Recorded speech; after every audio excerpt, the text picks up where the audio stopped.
What's going on, guys? Gomes here back again on another MLB The Show 19 Diamond Dynasty video. Today we are going to be going over our 7th inning program predictions. Of course, if you guys have been keeping an eye out on the schedule, on Thursday night we will be having the Twitch developer live stream announcing all 3 of the brand new boss players, and then on Friday we will get the content update. We're going to see the 7th inning program, a brand new event which is going to make the 97 Giancarlo signature Stanton available, a roster update, and then as well we're going to see another signature team. Quickly, if you guys could leave a big old like down below on this video, definitely would appreciate it. Subscribe if you guys are new to the channel, also would appreciate that. And comment down below what 3 boss players that you think we're going to see, and who would you like to see, even if it's unrealistic, who would you guys like to see within the 7th inning program. But let's get right into it.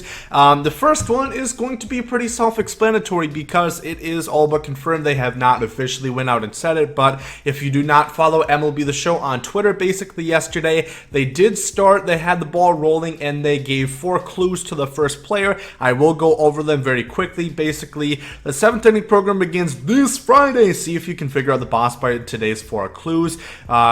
Clue 1 of 4, this player has had more than 100 stolen bases over his career. Clue 2 of 4, this player has tallied at least 30 home runs, 100 RBIs, 100 run scores in multiple seasons. Clue 3 out of 4, basically it's just pinstripes that we get to see that the player does wear pinstripes, or that he used to. And then clue 4 of 4, not only has the player tallied 30 home runs, 100 RBIs, and 100 run scores in multiple seasons, but he's done it more than 5 seasons in a row. And after some people did some clever investigating, it was not me, but it has been confirmed it is going to be Jeff Bagwell, who is going to be one of the 3 first bosses. Originally, I think a lot of people were expecting Albert Pujols for that because all the clues, 100 plus stolen bases, that fits with the Prince Sir Albert Pujols, and then also the 30, 100, and 3, or pretty much 300 batting average, 30 home runs, and 100 RBIs is what Albert Pujols was known for quite some time. I believe he had that all the way up until 2011, but starting in 2001, every year of his career, he had 300 batting average, 30 home runs, and 100 RBIs or more, but the pinstripes really gave it away. I think that it is not Albert Pujols. Somebody tried to do a Bikram yoga stretch and say that it's Albert Pujols wearing an Angels throwback uniform which has pinstripes. Why the hell would Pujols wear an Angels throwback uniform? I mean, he had some okay years with them, but he was more or less and is now washed with the Angels. And then the last clue did go ahead and pretty much confirm that it is going to be Jeff Bagwell. I did go ahead and go on MLB The Show 18 and take a screenshot of his stats that he had from last year, so you guys can get a general idea of what this card is going to look like right here. 125 maxed out splits versus lefties. Remember, this is based off 1 year. His MVP year in 1994, I do believe it was an MVP year. I could be wrong about that fact. 81 fielding, 62 speed, 53 stealing, 87 splits versus righties, 80 vision. I'm not too sure about this card. I had him last year. He was, of course, I think the highest collection reward, and then there was the Immortal Vladimir Guerrero. So I think I did have him. I don't remember liking him all that much. The thing is, I'm not really entirely all that interested. I have Lou Gehrig. I have Frank Thomas. The only other first baseman that I'm really going to take a second look at more likely is going to be Albert Pujols. So I'm not huge on that. Let me know what you guys think about that, if that's generally what his stats are going to look like. But that's not really a prediction. That's just kind of how it is. So that's 1 out of 3 bosses. The next one, I'm going to say we're going to see a starting pitcher. We did not see one last time, which is the first time throughout any of the inning programs that we've not seen a starting pitcher, or any pitcher rather. And I'm going to say they're going to go back to a starter. Some people might say, what if they have another reliever? I don't really think so. In the events, we just got Sergio Romo, who is available in the 2nd tier, Tommy John, Sergio Romo, and then Giancarlo Stanton. And then also Andrew Miller is in Moments Extreme. So I don't think they're going to give us another top tier elite reliever just right out here. I think they are going to cool it off and wait a little bit. I think we will see another signature reliever within signature teams at some point, however. So I'm going to say back to a starter, and I'm going to pick the same damn guy that I picked so many other times. I think Tom Seaver is going to be in here. There is a variety of different signature starting pitchers that could have this spot, if you think about it, but Tom Seaver was an immortal last year. And they seem to be somewhat particular on the kind of guys that they like to have within these programs, whether they were immortal players previously in MLB 18, or if they were just some of the best. Here are Tom Seaver's statistics from last year. We're going to go ahead and check them out.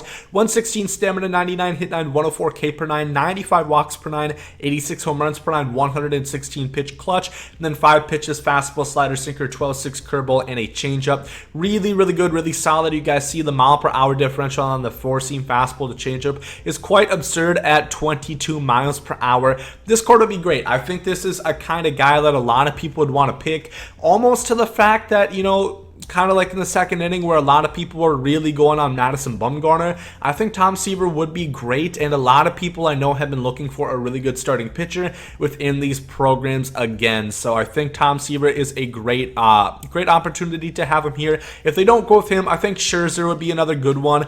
I went ahead and took his finest. This is the highest overall Scherzer we've ever seen. Of course, signature Scherzer would obviously be a 99 overall, as his career stacks up to the lines of Clayton Kershaw, Justin Verlander, who were both 99 overalls as well. And then Max Scherzer is still at the tip top of his game, pretty much more or less. But even if his card was, you know, just a little bit better than this one from last year, 97 stamina, 101 hit 9, 105 K per 9, 82 walks per 9, 112 pitch clutch.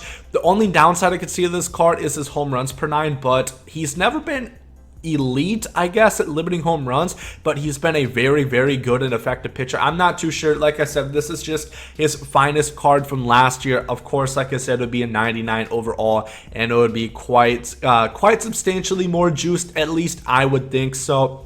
Tom Seaver and Max Scherzer are my 1A, 1B picks for a starting pitcher within the 7th inning program. And there are other ones, you know, like we have Walter Johnson, who's a possibility. We have, you know, Cole Hamels, guys like that. It's just, I don't really see one, like a guy like Cole Hamels being like a 99 overall. And there's plenty of others, you know, once again, if you guys watched my all 92 signature series cards that we should be seeing this year, you guys know there's a lot more starters I talked about.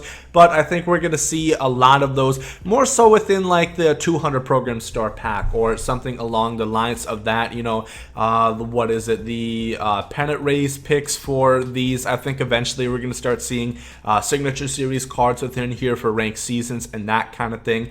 They're going to mix in somewhere else. So now we're going to be moving on to the final pick, and I think they got to go with the home run right here. I think they got to go with the good one, because I don't know. Personally, I don't see a whole ton of people being super hyped about Jeff Bagwell. I understand if you are, but personally, I'm not all that excited. I am quite flaccid still talking about a Jeff Bagwell.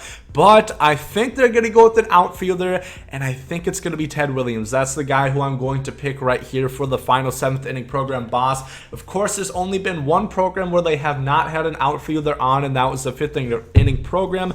Last time out, we did get one, and we haven't actually seen a corner outfielder since the 3rd inning program now, because, of course, McCutchen and Griffey are both center fielder primaries. Yes, they can play the corners, but we haven't seen an actual corner outfielder since Ricky Henderson in the 3rd inning program, and I'm going to pick Ted Williams. I went ahead and pulled his immortal card from last year. Once again, it's pretty much as you would expect, almost maxed out hitting statistics except for power versus lefties at a 101, which is still really good considering he has 125 contact and almost maxed out vision, 56 speed, 70 fielding, 69 arm strength, 66 reaction. That, of course, is really the downside that you see with the Ted Williams card. He doesn't really have elite defense. If he does remain with about 70 fielding, that is good enough for silver. For reference, other guys at about 70 fielding was, I know, like the Vladimir Guerrero that we had earlier on in the year. This card has 68, so it would be a tier above that, just a little bit more. Probably have similar defense to a guy like Justin Upton, Ken Griffey Sr. Of course, not as fast, of course, but something similar to that. If you guys have been able to pass, you know, Reggie Jackson would be a pretty good reference to Ted Williams, except just a little bit slower once again. If you're okay with that, if you were able to deal with those guys, I think you're going to be able to do it with Ted Williams. The reason why I picked him and not a guy like Babe Ruth is because I think they're going to wait a little bit more on Babe Ruth, and I think if they did go with the Babe, it would be unanimous. I feel like they did a decent job with Piazza and Jackie and not having everybody just pick Ken Griffey Jr. by default, but I feel if it was the Babe between Jeff Bagwell and Babe Ruth, who also can play first base, which would be a little bit of an issue. So you're kind of having two first basemen right there. I just feel a lot of people go out and just pick the Babe by default, so I don't think they'd really want to do that. And I don't know when they're going to put up Babe Ruth, because it is definitely a conundrum. I see people all the time on the Twitter replies being like, oh, it's September, how the hell isn't Babe Ruth out yet? You know, how is Albert Pujols out? Not yet. And there's, you know, a ton of things to talk about with that. Clearly, they do still have more inning programs. If you look within the future content, they are going to be going past the ninth inning. They pretty much all but confirmed that with on their live streams. But the ninth inning is going to be over with probably by pretty much mid-November, I would imagine. So that's still plenty of time, even if you consider like January's when they kind of stop content more or less and start just, you know, having, you know, continuum event to continuum rank seasons and don't exactly put out new cards like that. You know, that's still quite a good amount of time from like mid-November to that January month. So I still think we have plenty of card opportunities. I am hoping they do add some more unique programs or something, you know, if it's like another String of Moments Extreme, something like that, if they have something entirely new. I still think we are due for an actual conquest map, because we haven't really seen one since the first one, and that was of course highly outdated by now, an 88 overall Ty Cobb. And otherwise we've gotten the shark map. We really have not gotten too many unique maps, because I don't really count like this right here, the Mountain Peak, where you get a gold Keith Hernandez. Like, what the hell are we doing? You know, who really cares about a gold card from Conquest? You know, if we can actually get a good diamond player, you know, like a good signature Conquest diamond, that would be interesting. And I think we are going to see that at some point. But yeah, those are my predictions for the 7th inning program. There are some other spots. You know, some people might say shortstop.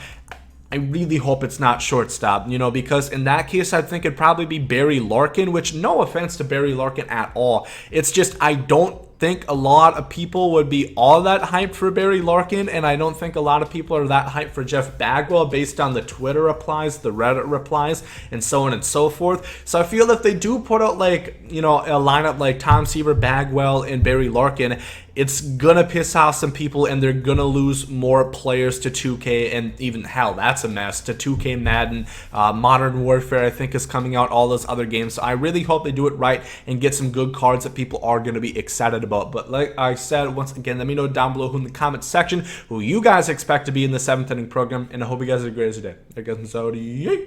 Love is love, and hate is hate. To die is an awesome adventure, and I can hardly wait. Earth is a prison, I need a great escape. You know I'm in my zone when I'm up in outer space. You know I'm in my zone when I'm up in outer space. You know I'm in my zone when I'm up in outer space. You know I'm in my zone. You know I'm in my zone. I took a bite of the glory.